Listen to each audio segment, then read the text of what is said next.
1000 مہینوں سے افضل رات، ملک بھر میں 27ویں شب پر خصوصی عبادات کی گئیں۔ فرزندان اسلام نے گڑ گڑا کر اللہ کے حضور بخشش کے لیے دعائیں کی۔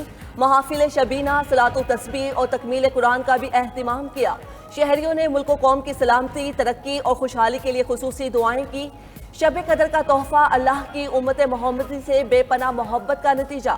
جس رات حضرت جبرائیل علیہ السلام قرآن کریم کی پہلی آیت لے کر حضور اکرم صلی اللہ علیہ وآلہ وسلم کی بارگاہ میں حاضر ہوئے، اسے لیلۃ القدر کہا گیا۔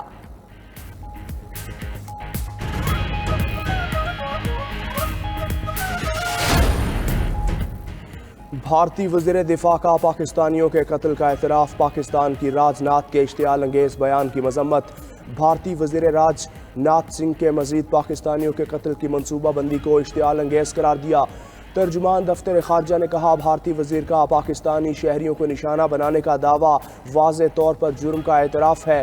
عالمی برادری کو بھارت کے گھنونے اور غیر قانونی اقدامات پر محاسبہ کرنا چاہیے۔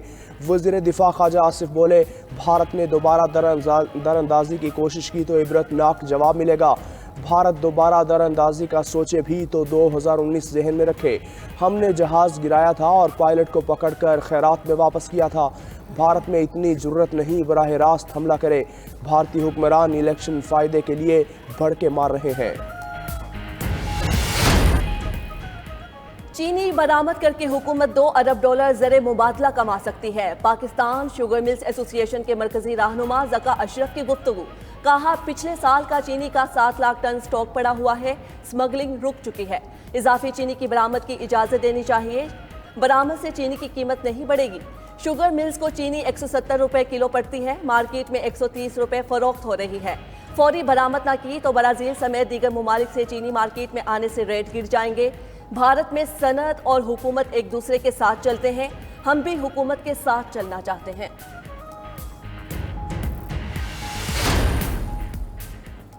ذخیرہ اندوزوں کے گرد گھیرا تنگ، ملکی معیشت کی بحالی کے لیے حکومت اور عسکری قیادت کا ذخیرہ اندوزوں کے خلاف سخت ایکشن۔ 24 سے 31 مارچ تک متعلقہ اداروں کے 38 انسداد ذخیرہ اندوزی کے کامیاب آپریشنز۔ ملک بھر سے 53,954 میٹرک ٹن گھی، 26,762 میٹرک ٹن کھاد، 2,420 میٹرک ٹن آٹا برآمد۔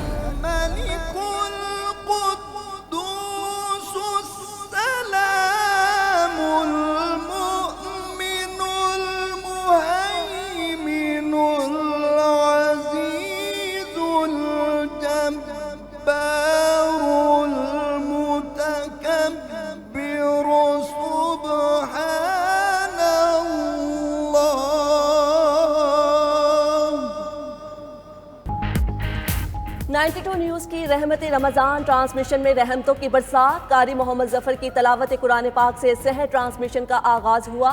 ممتاز اینکر جنید اقبال نے شب قدر اور نزول قرآن کے عنوان پر روشنی ڈالی۔ معروف مذہبی اسکالرز نے بھی سیر حاصل گفتگو کی۔ شعر میادات کی قوالی بھی سحر ٹرانسمیشن کی شان۔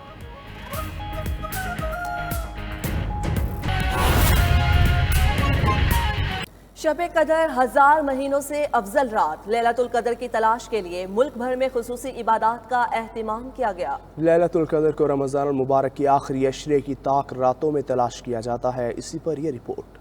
فرشتوں کے عرش سے فرش پر اترنے کی رات، اللہ عز و جل کی جانب سے شب قدر کا تحفہ نبی پاک صلی اللہ علیہ وآلہ وسلم کی امت مسلمہ سے بے پناہ محبت کا نتیجہ ہے۔ لیلۃ القدر کا وہ خاص لمحہ پانے کے لیے فرزندان اسلام نے مساجد اور گھروں میں عبادات کا اہتمام کیا۔ ملک بھر میں محافل شبینہ اور صلاۃ التسبیح کا بھی اہتمام کیا گیا۔ شہریوں نے ملک و قوم کی سلامتی، ترقی اور خوشحالی کے لیے خصوصی دعائیں کی۔ اسلام آباد میں بھی شب قدر کے موقع پر شہری بڑی تعداد میں مساجد پہنچے، گھروں میں بھی محافل کا اہتمام کیا گیا۔ شہری لیلۃ القدر کی تلاش میں نوافل ادا کرتے رہے۔ کراچی میں نماز تراویح کے بعد اہل اسلام کی بڑی تعداد نے 27ویں شب مساجد میں گزاری۔ ہزاروں لوگوں نے اللہ کے حضور سربسجود ہو کر دعائیں کی۔ حیدرآباد میں بھی خصوصی عبادات کا اہتمام کیا گیا۔ مساجد میں نوافل، ذکر و اذکار کی محافل میں شہری محو رہے۔ لاہور، گجرانوالہ سمیت دیگر شہروں میں بھی مساجد میں رونقیں عروج پر رہیں۔ نوافل کے ساتھ ساتھ درود و سلام کے نذرانے بھی پیش کیے گئے۔ جس رات حضرت جبریل علیہ السلام قرآن کریم کی پہلی آیت لے کر حضور اکرم صلی اللہ علیہ وآلہ وسلم کی بارگاہ میں حاضر ہوئے، اسے لیلۃ القدر کہا گیا۔ مسلمان رمضان المبارک کے آخری عشرے کی طاق راتوں میں لیلۃ القدر کی تلاش کرتے ہیں۔